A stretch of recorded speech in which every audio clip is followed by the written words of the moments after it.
तर महाविकास आघाडीतील पक्षांनी आजच्या बैठकीमध्ये सरकारला घेरण्यासाठी रणनीती आखली आहे। विरोधक सरकारला कोणत्या मुद्द्यांवरून अडचणीत आणण्याचा प्रयत्न करतील जाणून घेऊयात। वाल्मिक कराडला व्हीआयपी ट्रीटमेंट। 82 दिवसानंतरही आरोपी कृष्णा आंधळे हा अजूनही फरार आहे।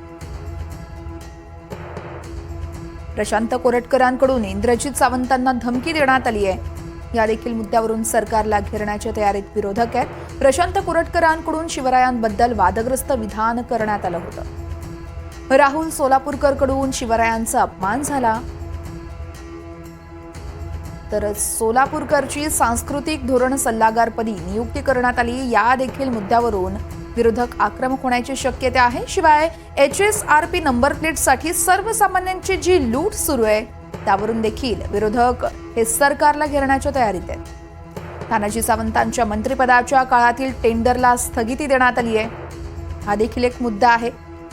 आरोग्य विभागाच्या टेंडरमध्ये कथित घोटाळ्याचा आरोप केला जातोय। हा देखील मुद्दा विरोधक अर्थसंकल्पीय अधिवेशनात उठवू शकतात। तानाजी सावंतांच्या मुलाची फसलेली बँकॉक वारी ही देखील सरकारला घेरण्याच्या तयारीत विरोधक हा मुद्दा उपस्थित करू शकतात।